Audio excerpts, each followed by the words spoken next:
I get it, Isaiah. You talk about Bitcoin all the time. Well, as I go out and about, I continually hear the demand for, hey, I need more Bitcoin education, or I don't really understand. I hear you talking about it. I know you're passionate about it. I know you have a lot of conviction, but I need more info.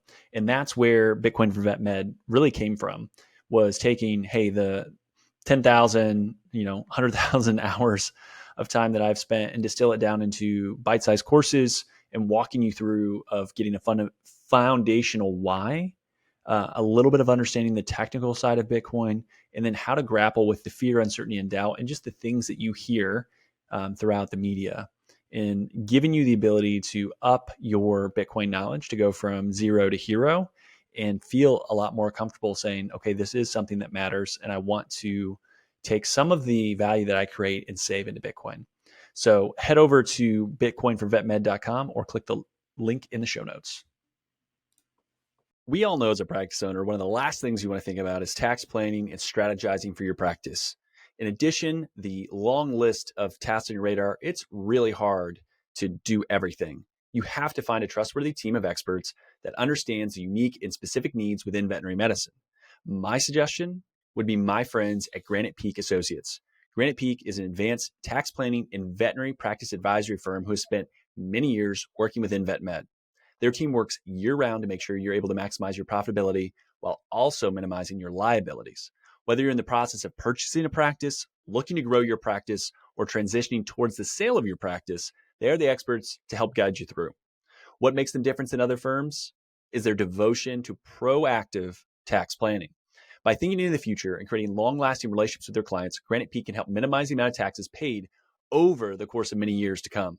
Head over to their website, granitepeakcpa.com, to receive a personalized comparison of your practice financials against over 140 other hospitals that they've worked with. You'll be able to see how your practice ranks, where you stack up, and where the opportunities are to get better. From there, you can schedule a one-on-one call with one of the members of their team to review and analyze your results. The opportunity speaks for itself. You need someone on your side. Granite Peak Associates is that team. Take advantage of their innovative expertise within the veterinary industry. Have you ever walked into a space and thought, wow, this place is beautiful? There's a reason for that. Architecture has this innate ability to impact emotions and perceptions. My friends at Apex Design Build bring beautiful and functional spaces for veterinarians nationwide. Apex is a fourth-generation family-run company that is fully integrated from the design, architecture, and construction process. They help you mitigate risk, eliminate surprises, save time, save money, and reduce your efforts. Sounds great. Check out their amazing work and have access to their square footage calculator to help you plan out your expansion or new build. Click the link in the show notes for the exclusive offer and learn more about Apex Design Build. All right, welcome back. Another radio show. Just got back from WVC. Had a lot of great conversations, and I will likely have an episode later on in the year with some guests, but I felt like this needed, especially with some of the conversations at WVC, deserved a radio show and some conversation around it. But recently I posted on LinkedIn a post, and it read, hashtag veterinary medicine. I want to see more private practice ownership, and extremely bullish on folks building this future in a variety of ways. I put blank is stopping veterinarians from wanting to own their own clinic. What's your answer? So I got 47 comments, some DMs, and more impressions than what I'm typically used to getting. Not viral by any stretch of the imagination. Some folks, I'm sure, that'll listen to this have way more reach and capture than I do, but really good engagement, lots of comments. It's obviously a hot topic. I've pounded the table on practice ownership since the podcast started in 2019. It's not easy. It's not rainbows and butterflies. I think I've made that clear throughout, but gosh darn it, it's worth it. And I think if you look at the amount of money in the space, the more veterinarians that can own and operate private, thriving hospitals, the better it is for everyone. Whether you're working at corporate medicine or an industry or whatever, it will still be better for all. So it's that important. And maybe that's not you, but you should want a thriving private practice, even if you have no desire to own. And I'll have some really good guests that could be on the show later on, as I talked about, likely a roundtable discussion on the topic. It's going to be something that we continue to talk about for a number of years, I'm sure.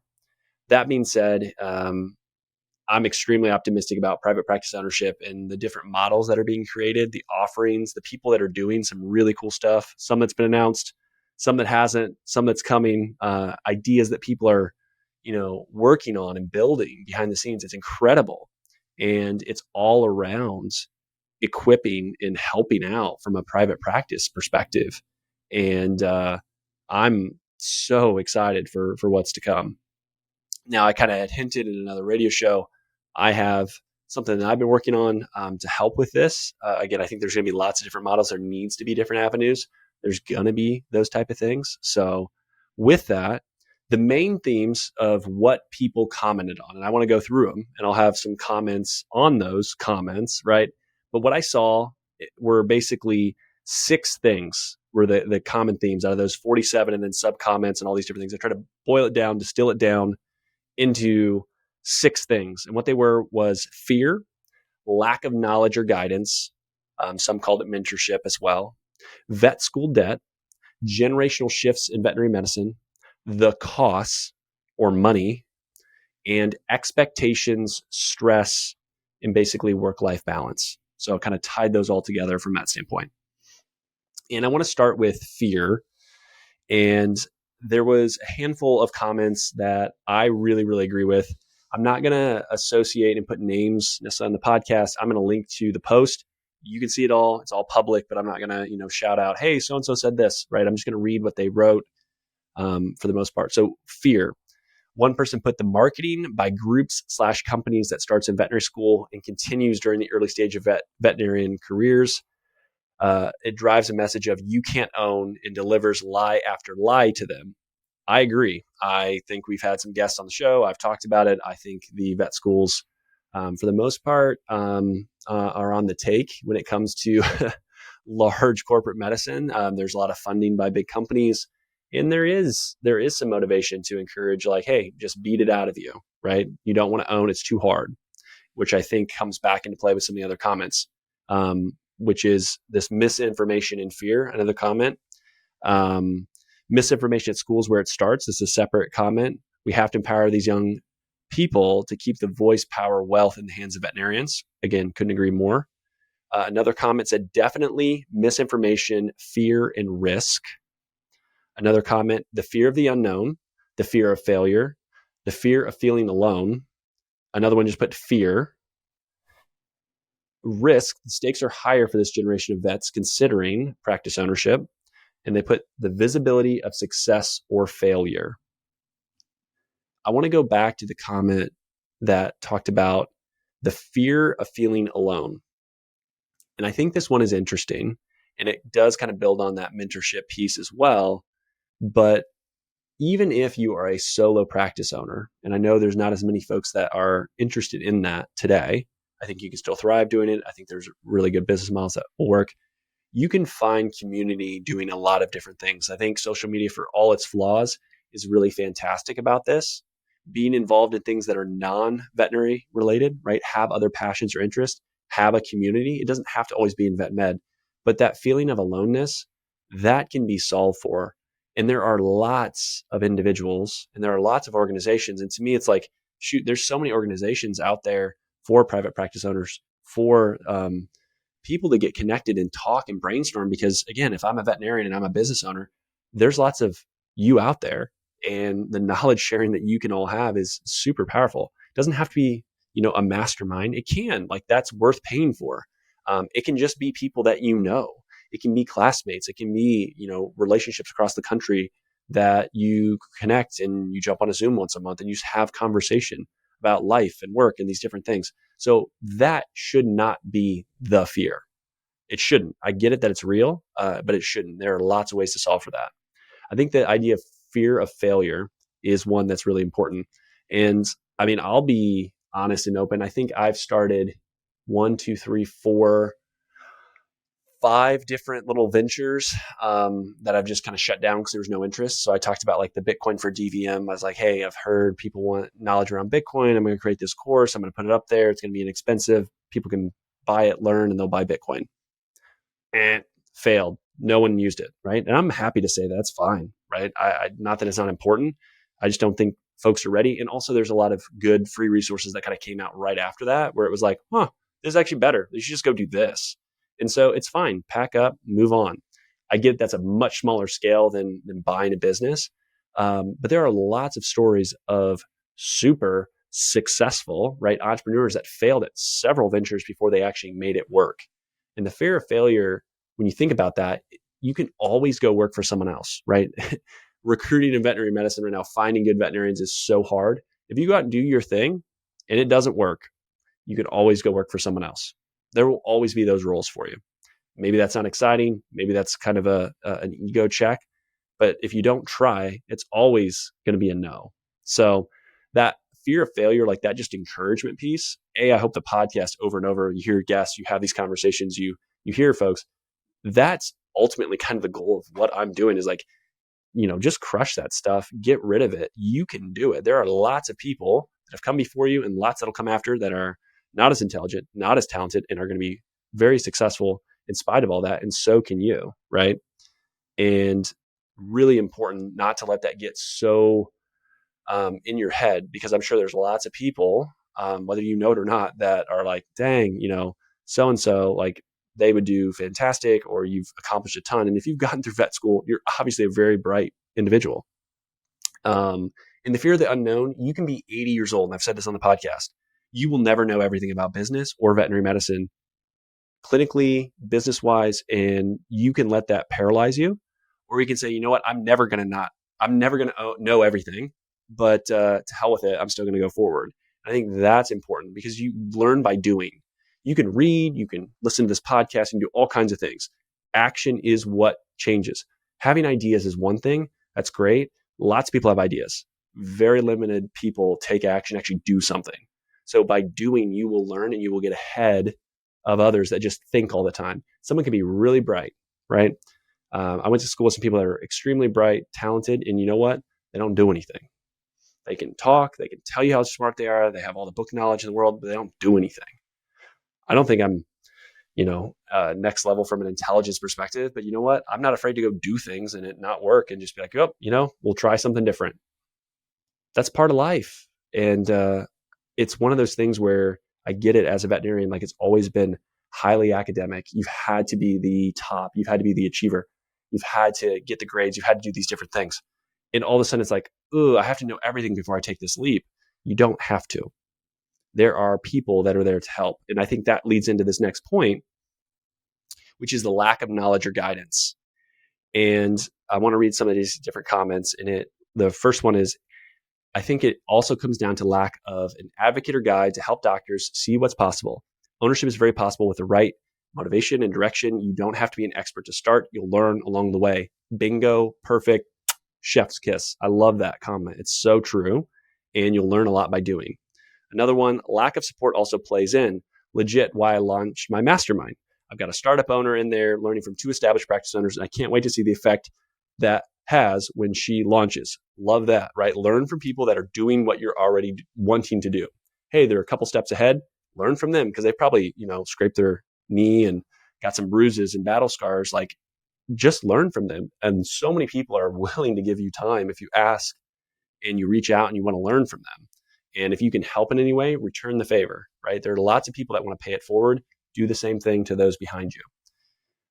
One that says fear due to complete lack of knowledge of how to run a business and risks. Again, I get it. There are big gaps in knowledge of business acumen, but that is true for lots and lots of business owners. A lot of time they are very good at a specific task. I'll think of a restaurant, for example. They're not like great business owners. They can be successful because of it. They'll learn along the way.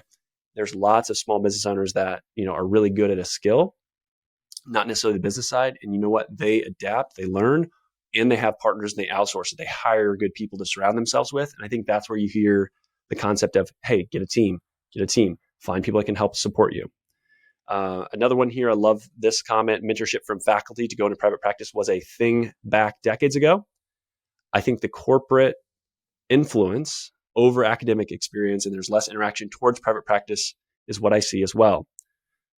I agree. We kind of talked about that. The business model and medical mindset are very different. One evaluates risk against future reward, and the other one avoids risk for longevity, Both mindsets can be learned and developed just like anything else. Again, love that comment. So wise. Another one, our team has spoken to hundreds of veterinarians. The answer is common. They're confident in the clinical side and team building, but they don't feel confident in some or all of the areas needed to run a practice independently: construction, leasing, IT, marketing, contract negotiations, procurement, finance, accounting, HR, blah, blah, blah. We encourage veterinarian owners and support them in these areas. Little promotional, if I'm being candid. That's why I'm not going to throw out names so I can make comments. It's definitely promotional. But yeah, those are the things that you can outsource and can find help with. And it doesn't have to be someone that is there all the time. There can just be someone that's there for a season of life. Another comment, lack of business knowledge and cost. Another one, lack of business acumen and training. Lack of business management experience. How do you get experience? By doing. How do you get acumen and training? By learning and doing.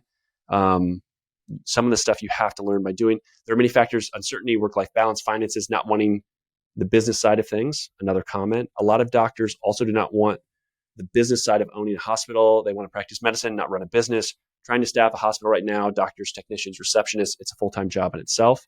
So I hear staffing, I hear outsourcing, I hear I need some team members or a partner, maybe internal, external, to help me handle that. Knowledge gap when it comes to business planning and management. So I've said it multiple times in the show. I think if you have a really good CPA and have some tax advisory of getting good numbers and good data, you can learn from that. And there are really good consultants and folks that can help you get into the business side and understand what you need to do. I've had some really good guests that talked about, metrics that they track, how they look at those things. You can learn that. My favorite comment is probably the business mindset and medical mindset are very different. I think this is just so clever and well put that I haven't had someone articulate quite that way, where it's kind of risk reward. It is much less risky to own than what I think people understand. Because yes, they might not be the everyday scenario. And there's lots of doctors that own, that struggle. I don't know how they put food on the table, or they're getting by where they could just probably double what they make if they work for someone else. But there are lots of examples of folks that have had really successful practices, are able to make significantly more money, and are able to then have a life-changing event when they go and sell that business, because you have a liquidity event. You have this like big thing moving into retirement, whereas an associate, you don't get that. You have a 401k, you have these savings, and when you're done, that's what you have. You know what it is. When you own a business, you have this other asset that you can retain, you can sell, you have a lot of freedom and flexibility, and there's so much from a tax perspective and advantages. The way the tax code is written today is for business owners. It is not written for employees. And so there are just so many benefits of being an owner that if you have partners, again, that's why I harp on the CPA piece so much. And again, Granite Peak Advisory, they're a sponsor of the show. Jared and team are fantastic. Highly recommend it. I've had Jamie O'Kane on the podcast. She's great. There are lots of good folks in the space that have veterinary knowledge that can help. But there was another comment, and I have it kind of pegged to something else, but it talks about not getting in the field for money. And I hear this all the time, and I think that comment needs to go away. It's stupid. Quit saying it. It doesn't make any sense. You go into a career to be good at something and also be able to live a life that you want. Yes, everyone's definition of success and enough is different, but there's no such thing as, well, I can't make money doing this. I don't think there's a lot of other professions that have this attitude that is, woe is me, that I need to be, like giving up the opportunity to go do something else so that I can practice and do, veterinary medicine, right? Like I have to forego the benefits of doing anything else. That's just silly. That mindset needs to stop. I don't know who started saying that. It's 2024. Like we got to stop saying that stuff. You got to stop. It's foolish. It's not true. What you want is you want something that you can be paid for, that you enjoy, period. Right? It is not, I want to go for this passion or this. Find something that you are good at. And if you can be good at veterinary medicine, can be very well compensated, whether you're an owner or not. But this idea of, I don't want to have any money and woe is me, is foolish. So it needs to stop. We got to stop doing that. And we just need to say, you know what, that's not part of what we talk about anymore. Moving on, vet school debt. This came up a lot, and I'll read the different comments. I would add vet school debt was one comment. We have to acknowledge the student loan debt burden, not to mention their mountain of student loan debt looming in the background. I would think high student loan balances are driving more recent DVM grads to employment versus practice ownership. It has to at least be a contributing factor. This actually came from a CFP, so that was interesting. All those things, and I've said it before, and I'm going to say it again here for those that maybe haven't heard me. If you have debt, what is the easiest way to pay it off? To make more money. How do you make more money? By being an owner. If you can improve the health of an animal, you do it, right? Of course. That's what makes veterinarian special. You're mission driven. My friends at LifeLearn are the exact same way. For over 25 years, they've been partnering with you and your peers, providing affordable, customizable, online software solutions. These solutions save time, increase efficiency, and assist in managing all aspects of operations. Why? They want to help you improve your partnership with pet owners to improve pet health. LifeLearn has award-winning digital media solutions and are leading the pack as they've prioritized having extensive veterinary knowledge throughout their teams. That difference is seen, it's heard, and it's read by thousands of people across the country. Relax, grow, and thrive with LifeLearn. Click the link in the show notes for an exclusive offer to see how LifeLearn can allow you to get back to what you do best. That's it. That's the path, right? You can have two options to pay down debt. You can spend less or you can make more. That's it. There's no magic extra formula. Unless you have a magic money tree in the backyard, there's nothing else that you can go do. And so you can either be more frugal and pay off that debt. And I've talked about this before. I think student loan debt is not something I would rush to pay off. I think there's going to be this, broader kind of debt jubilee or these forgiveness programs that are going to be there. I want to make sure that I get access to those programs, put it on a payment plan, try to minimize and squash the payment as long as you can and stretch it out. I think the idea of 5 years, pay it down as fast as possible. If that makes you feel better, great. I think it is a fiscally, financially irresponsible decision. Personally, I think that I don't think it makes sense. And I would not encourage anyone to pay it down. The other thing is, I do not know a bank that will not look at veterinarians and lend money. And there was a comment that was made, and I think it was really good. I'm going to read it. It is, again, I'll read the comment that was made. It goes, "We have to acknowledge student loan debt. It's a brute force reality. Banks are going to factor this into any lending decision. It won't matter if you have great leadership, management aptitude. If you cannot get financing for substantial capital costs of opening a brick and mortar clinic because your debt load is too high, then that's a high hurdle rate." It's not true. If you have a lot of credit card debt, they're going to not like it. If you are not able to manage your money personally, they're not going to like it. If you've never saved any, they're not going to like it. Student loan debt, they will not care. It's really, really hard unless you have tried to rack up as much as possible. But if it is somewhat normal, $300,000, right? You're fine. And so this comment came back and it said, banks love vet med loans because we never default. So as a veterinarian, veterinary specific lenders know all about student loans and factor them into their decisions. Amen. Absolutely. Our success rate is very high, and some banks even offer business consulting to ensure their customers are successful. Practice ownership is the best way to get out of debt. Amen. Totally agree. Also, there are many small rural hospitals that would almost give their practice to a veterinarian if they would just relocate.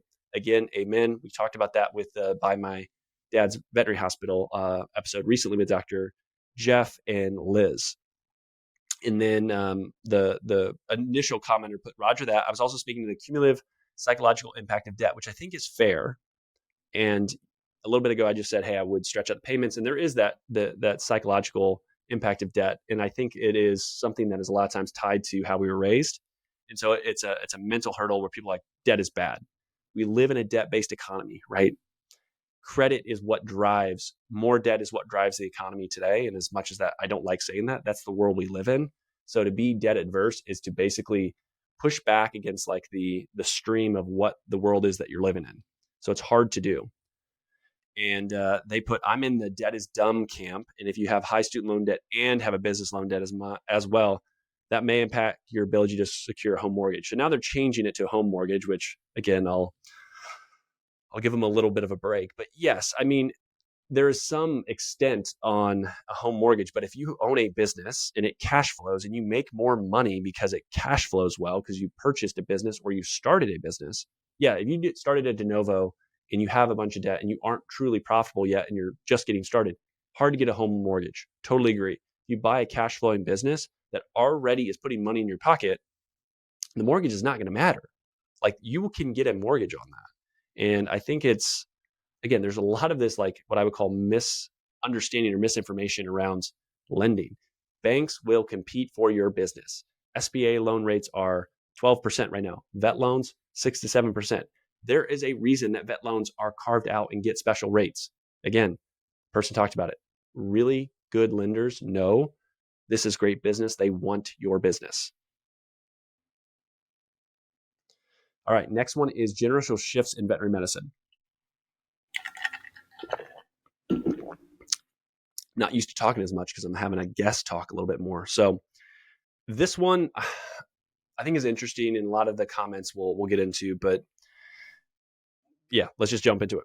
Being that the industry has become female dominated, the hours and weight of running your own show is intimidating, particularly when judging with family demands. Agreed. If you have family, you need to make sure you have buy-in from your spouse or your significant other. It is important. And if you try to do that without their support, it's going to end up really, really hard. If you have their support, it's a superpower. You'll be fine. This other one said generational differences. And then they were asked to kind of explain, what do you mean? Because you can't they just, gave a quick answer, which is what I asked. So they filled in the blank. They put, in my opinion, there are stark differences in the mindset of graduating veterinarians in the last 5 to 10 years compared to graduating veterinarians greater than 10 years ago, primarily due to generational habits, technology, the way we raise society. When it comes to their plans for the future and approach to the profession, while corporate buyouts have gotten out of hand, I know there are countless small animal practices with retirement age doctors out there that would love to transition with the younger veterinarians that sell to corporate. In regards to that, some are doing well, but most are doing it poorly. But that path isn't favorable to a young veterinarian. It's easier to get a job with a larger corporate practice with ample hand-holding, time off, vacation days. It's harder to work weekends, do your first surgery alone, and be MacGyver. This profession was built on jack of all trades, get her done mentalities, whatever happened to the expectation that by the time you graduate, you could perform day one competencies. The era generation was over 10 years ago. You got to get it done. That is not our society or generation now, unfortunately. And then he said, certainly there are unicorns, but I believe the James Harriet and graduating veterinarians is becoming a thing of the past. So a couple interesting things there where I think there's kernels of truth. But one interesting stat, and I had a great conversation. This person will probably listen and know who I'm talking about. Had a great conversation at lunch. Young veterinarian, highly motivated to buy, just over 12 months out from school, is the person that's like, hey, I know I don't know everything, but come hell or high water, I can do it. I have confidence in myself, which is awesome. And so that's great. Looking to buy a practice from one of these older veterinarians that have a successful practice that they don't want to sell to corporate, want to sell. And you know what? They won't give her any financials. They say, here's the price. Why don't you want to buy it? Well, can you give me this and this and this? And they'll be like, no, well, you should just want this, right? No, I want to make sure it's a good value. Like, how do I know that number is fair? And they just won't provide information or send it to them. So if you're an older veterinarian and you want to sell to a younger veterinarian, you know what? There has to be value there. Your made up valuation isn't anything. It has to be tethered to reality. And you have to understand that the EBITDA multiples of 2021 are not the EBITDA multiples today. And if you're a 1 or 1.5 doctor practice, you're not getting the same thing. And so it's great that you think value is X, but it's what someone will pay for it. So it needs to be fair across the board. And I know there's plenty that would be fair, right? That would be open to finding the right person. I know those people exist, but there needs to be an openness to communicate and share information, and then letting the young veterinarians make the decision. I want to be part of this conversation between these generations to help with that transition. I don't want the doors to close. I want there to be a buyer to step in, again, have great revenue, grow it, change it, and really recreate things. And the comment that this person makes about habits, technology, way we were raised, society, sure, those things are changing. This person was older, and so when they talk about the way we were raised, that's a reflection on your generation too. I'm not throwing shade here, but when I hear that, it's like, well, you raised this generation, so it's your peers that have made that happen. So if you've kind of done it yourself. Technology is important though, and that's where I think veterinary medicine, especially buying a practice more rural, changing things and increasing the ability to earn revenue and adjusting to kind of modern medicine is a huge, huge untapped opportunity for young veterinarians. Coming to another one, there's one that says radical change in generational mindset. And I love this comment that someone made. It's cheeky, it's funny, but it said previous generations didn't compete with private equity.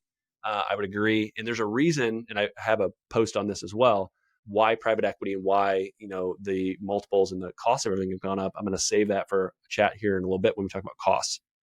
And someone then commented as well to that radical change in generational mindset.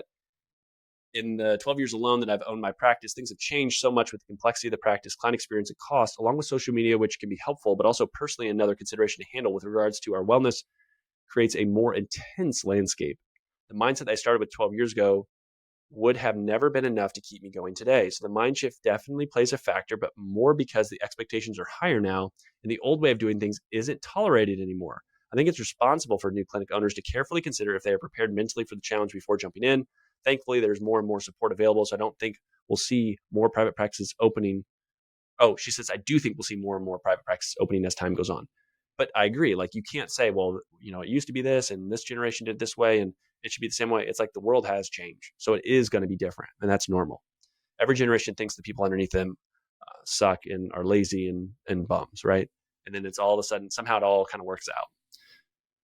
Another one, it says, I think one of the biggest factors right now is work-life balance. A huge number of graduates and doctors now want top dollar per hour, don't want to work after 5, don't want to do surgeries, don't want to work on weekends. They don't want to be married to the job or business. The entire mindset around this has changed. I think this is one of the biggest factors right now. If there is demand for your services, you can set a lot of precedents for how you operate.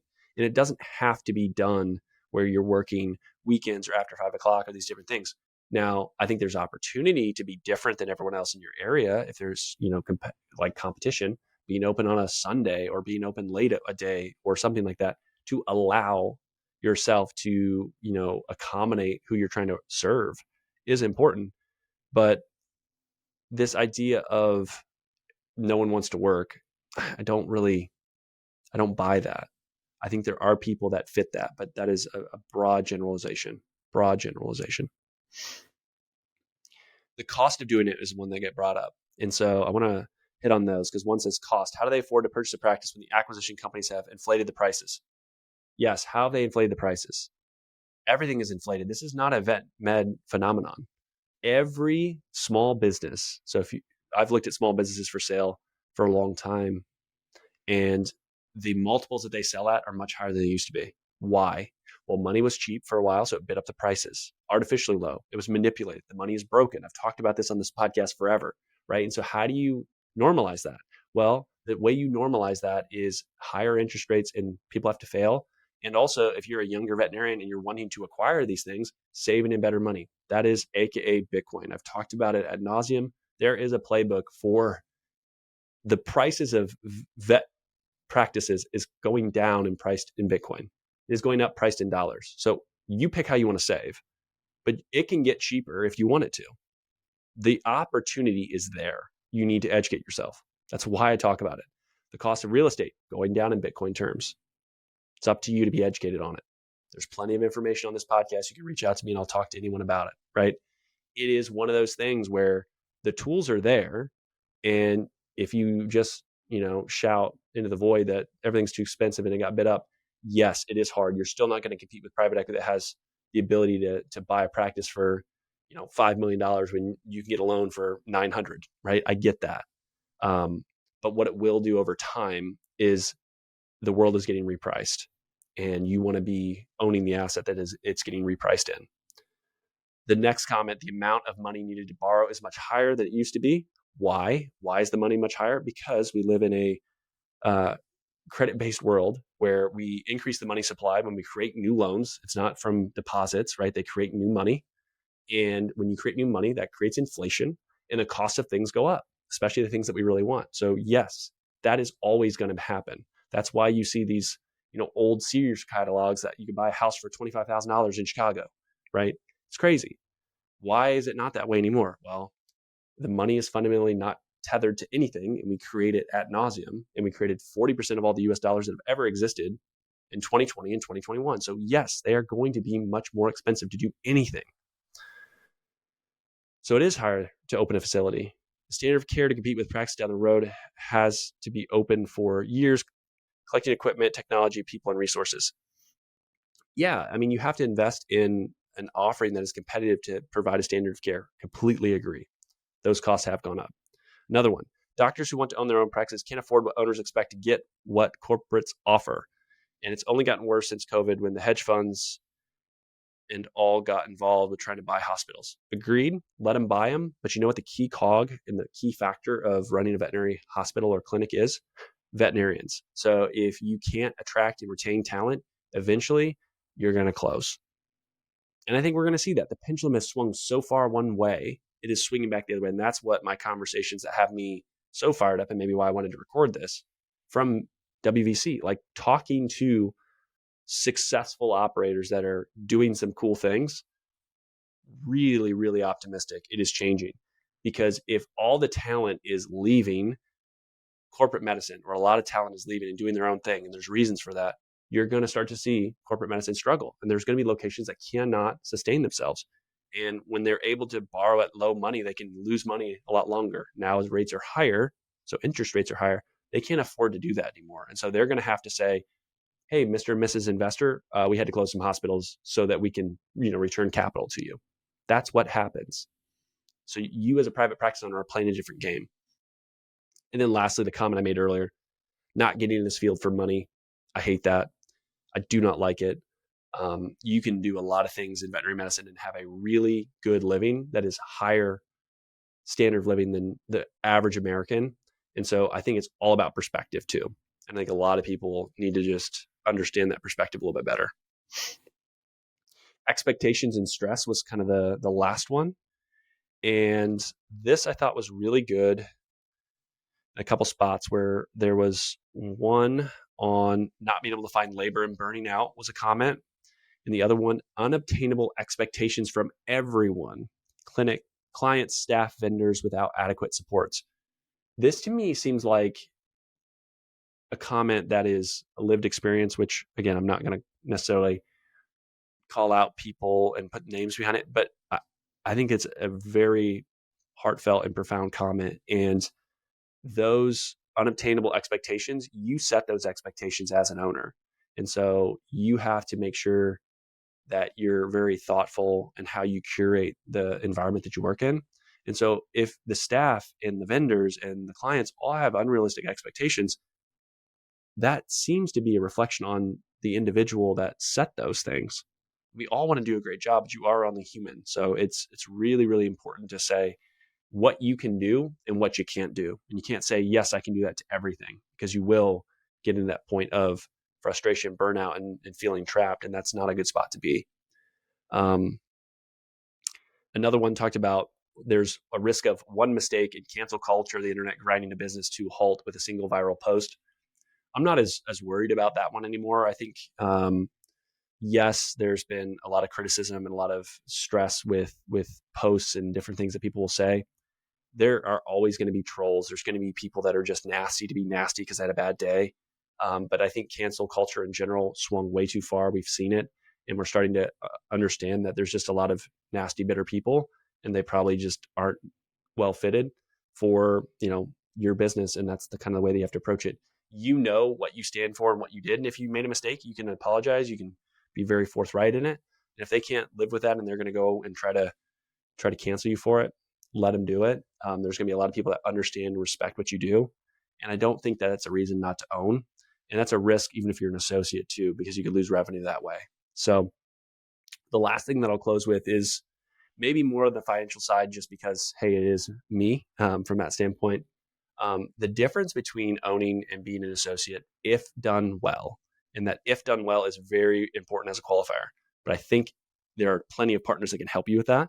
And there are things that are coming that are going to make private practice medicine, it is going to be the golden age. I've talked about it. I think we're heading into that golden age, and it's really, really exciting. It is materially different from a family household dynamic, terminal wealth, generational wealth type thing. It's not a couple $100,000. It is 7 figures of value, easily difference between owning and being an associate. I believe that. if you get the right location and you are thoughtful on the way that you think through the business, and you don't try to just say, hey, I am smart, I am a veterinarian, I know I can do this, and try to do everything yourself, but go to the folks that you know, hey, I don't know as much about this, and drop the ego, you will absolutely dominate. You will do fantastic. And so there are tons of great partners. And I would encourage you, lean on the folks that maybe you don't have the skill set to do as well, and then really double down and push on the stuff that you know great, and you'll do fantastic. And the difference between an associate and an owner, VMA's done studies, right? Mental health, joy, quality of life, all these things tilt to ownership because you're going to be stressed either way. Vet med is not a stress-free role. There are few jobs in general that are stress-free. So if it's your stress and it's something that you're building towards that you get to put your stamp on, it is a very big difference than when you're building it for someone else or a faceless corporation.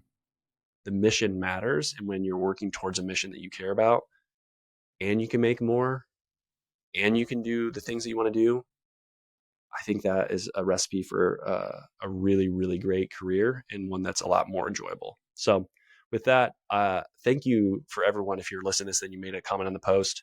If I was harsh on your comment, I apologize. I think they were all fantastic, good talking points, and really good back and forth. So I'm going to link to it. I would encourage people to check it out. Until next time, there's some really great guests coming up. But ping me if you have any questions or thoughts on this one, if you want to chat on anything, and we'll talk soon. Finding a job or finding a veterinarian shouldn't be a waste of time. Enter an Offer First. Paul Diaz and team have created something really special with Offer First. Some of my favorite reasons are as follows. Candidates and employers will both have values aligned on the first step, not the last. The sign-up process quick and simple, no resume required. So if you're looking for a job but you aren't really sure, it's as easy as scrolling on Zillow for a home. And finally, if you have a great match, it's based on your each unique requirements, not random keywords. If you want to learn more, listen to episode 179 with Paul Diaz. We cover all of that. The other exclusive great thing that you're going to get from this ad read and from Paul is I convinced him to give an exclusive discount to listeners of this podcast. So for owners, you're getting a 20% discount on both the placement of any candidate, but also access to the platform. Use VSP if you go to Offer First, or the easiest way is a link in the show notes. So check it out. Associates, those looking for a job, same thing. Use the link in the show notes. Use VSP if you go directly to Offer First. But I will donate, and Paul will donate to a veterinary nonprofit of your choosing. So each person that signs up gets a vote. Your votes actually count, which is incredible. And so I'll be reaching out. I will handle that. But there's going to be a donation made for any associate or any job seeker that adds on the platform. We want to make sure that not only does the platform help to make sure that you find a better fit, better culture, better role, but it's also doing good in veterinary medicine. Okay, so link in the show notes is going to take you to Offer First. It's going to automatically apply that, but also use code VSP if you go to Offer First directly. And Offer First is changing the game of veterinary recruiting. I want each and every one of you to benefit from it, so check them out today. Find out for yourself why Shepherd Veterinary Software is the nation's fastest growing practice management software. Why, you ask? Isaiah's reason: Shepherd is innovating and will continue to do so into the future. Founded by Dr. Cindy Barnes, Shepherd is intuitive, super easy to learn, and streamlines practice management. Built for vets, by vets. It works for you and your team, so you have more time to spend on what's most important, your patients. Shepherd automatically updates the medical records, adds services to the invoice, generates discard instructions, and so much more. Bring home more stories and less stress. Grow your practice. Check them out at Shepherd Vet. That is www.shepherd.vet. All right, so there are a lot of great job postings that I want to get to. And so we're going to start off with Bayside Hospital for Animals. Great work-life balance in beautiful Fort Walton Beach, Florida. No weekends, Monday to Friday, 8 to 5, no on-call or emergencies. It's an appointment only here. Currently a 2.5 doctor practice, new owner in 2021, bringing some fresh life into the hospital. The new owner had been there for 6 years prior working, so definitely understands the team, the processes, and the community. Lots of investment in people and new equipment. ProSal is the pay structure. Far too many benefits for me to list. Email BaysideVet251 at Yahoo or call 850-864-1857. Join a thriving, growing small animal practice in Vermont on the Quebec border. Full-time ideal, part-time is considered. The idea is to start with yes with the team, patients, and clients in outdoorsman or outdoor woman's paradise while being able to practice high-quality medicine. Compensation is write your own structure within production capabilities. Literally, it is the owner wants to find the right person and is happy to negotiate, chat through, and find the right fit. If you want autonomy and a boss that enjoys teaching, reach out to Newport Veterinary Hospital. You can email newportveterinaryhospital@gmail.com. North Central Indiana, looking for an oasis in the chaos. Who isn't, right? Come join the amazing team at Fulton County Veterinary Clinic. They strive to foster a fun, fast-paced work environment while providing quality patient care. They utilize the support staff efficiently so that the doctor is available to practice medicine and do what you're trained to do in less time and paperwork, which is great. Lots of investment in new equipment and technology to support you, full-time or part-time available. Small animal and exotics are both seen there, so no ER, no on-call, no weekends, competitive salary with sign-on bonus offered, and far too many benefits to list. Go to Fulton County Veterinary Clinic. So type that in and you'll find the job posting there. Last but not least, join Watertown Animal Hospital. Personable small animal veterinarian wanted for well-established current 5-doctor mixed animal practice in northern New York, which is an outdoors person's paradise. Again, 2 of those. So if you like the outdoors, you can look at Vermont or New York. They have plenty of support staff with 6 CSRs, 6 licensed technicians, 4 animal caretakers, 2 technical assistants, a hospital assistant, a practice manager, and a bookkeeper. Focuses on mentorship and investment on the people and the technology. That's been a strategic initiative by the leadership team.